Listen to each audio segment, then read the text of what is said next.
fisika yang kemarin lanjut ke dari kalkulus lanjut ke fisika. Kita bacakan soal yang pertama.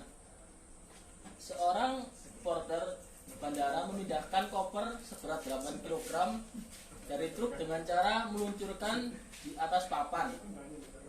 Papan disandarkan pada kargo truk dengan kemiringan 40 derajat. Jika jarak lantai dan koper 4 meter dan percepatan gravitasi 10 meter per second, hitunglah percepatan dan waktu yang diperlukan koper untuk sampai di lantai. Ya, kita ilustrasikan gambarnya yang di sini ya. Terus diketahui berat koper masanya 8 kg, kecepatannya 4, jaraknya 4 meter dan sudut kemiringannya 45 derajat dan gravitasinya 10 meter per second kuadrat. Yang ditanyakan percepatan dan waktu. Jawab, yang kita cari percepatan dulu dengan rumus gravitasi dikali sin theta. Gravitasinya 10, sinnya 45 derajat. Jadi 10 dikali 0,7 jadinya 7 meter per second kuadrat. Terus kita cari berapa kecepatannya. S sama dengan V0 kali T plus setengah AT kuadrat. V0 sama dengan 0, maka ST sama dengan setengah kali AT kuadrat. T kuadrat sama dengan 2 kali second per A. T sama dengan akar 2 kali S per A, sama dengan akar 2 dikali 4 per 7 sama dengan lagi akar 8 per 7 dibulatkan menjadi 1,2 second. Jadi percepatannya adalah 1,2 detik. Ya, kita lanjut ke pembahasan nomor 2. Lanjut ke pembahasan nomor 2. Sebutkan jenis-jenis gaya. Seharusnya 3 jenis, saya kasih 1 lagi, 4 jenis gaya. Yang pertama, gaya otot. Gaya yang ditimbulkan oleh pergerakan makhluk hidup. Contohnya manusia mendorong balok dari satu tempat ke tempat yang lain. Terus yang kedua, gaya gravitasi. Gaya gravitasi adalah gaya tarik menarik yang terjadi antara semua partikel yang mempunyai massa di alam semesta. Contohnya pohon yang berbuah dan jatuh ke tanah. Ya, kan buahnya ada di atas, terus jatuh ke bawah, yaitu dinamakan gaya gravitasi. Yang ketiga, gaya gesek. Gaya gesek, gaya yang menimbulkan hambatan ketika permukaan benda saling bersentuhan. Contohnya mobil kan ada ban. Nah, antara ban dan aspal itu bisa dibilang gaya gesek. Terus yang keempat, gaya magnet.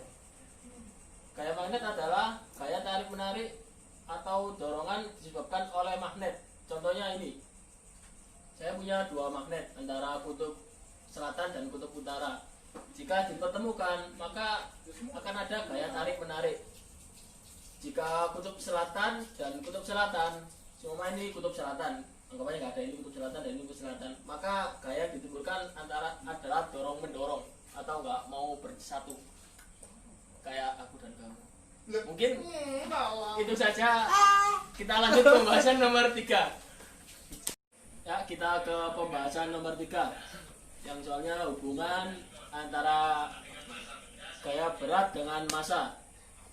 Di sini W sama dengan berat benda, satuannya Newton. Massa benda satuannya kilogram, dan G sama dengan percepatan gravitasi, satuannya N per kilogram. Nah, kita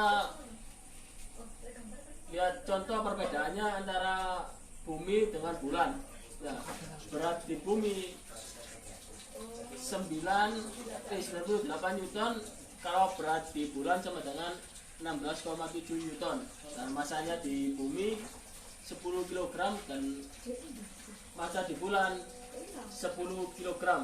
Jadi itu perbedaan dan persamaan antara massa di bulan bulan sama di bumi.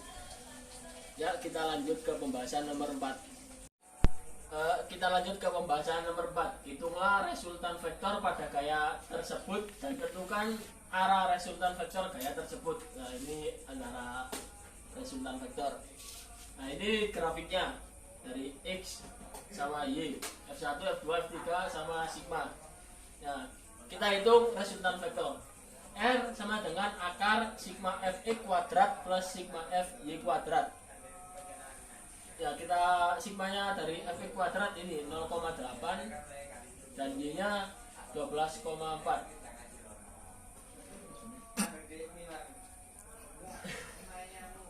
Jadi akar 0,64 plus 153,76.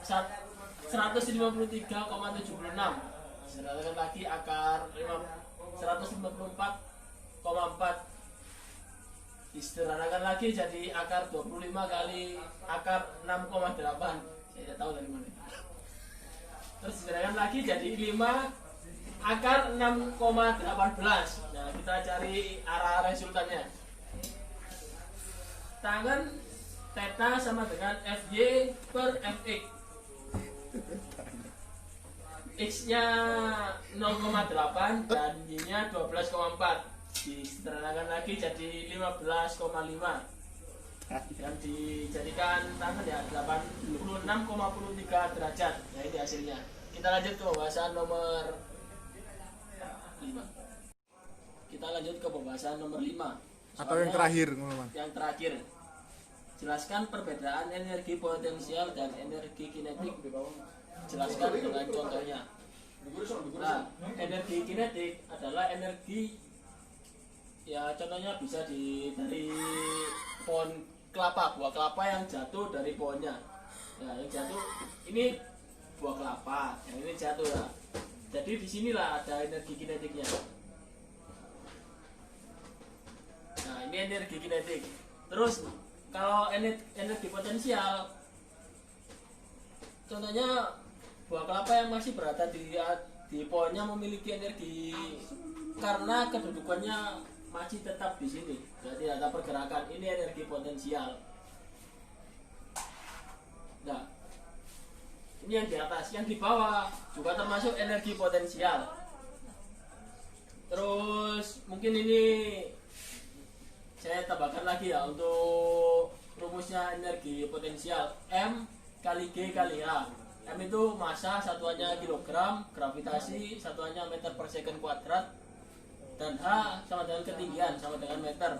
Untuk energi kinetik setengah kali M kali V kuadrat sama dengan M sama dengan massa, V sama dengan kecepatan. Untuk energi potensialnya semakin besar M maka semakin besar EP. Semakin tinggi kedudukan benda terhadap tanah maka energi potensial juga semakin besar. Jadi semakin tinggi pohon semakin tinggi juga energi potensialnya. Terus energi kinetik, semakin besar M dan V maka kecepatannya semakin besar. Jadi semakin besar masanya, semakin cepat kecepatannya, maka semakin besar juga energi kinetiknya. Ya, cukup mungkin itu saja dari saya. Jika ada kurang lebihnya saya mohon maaf. Terima kasih.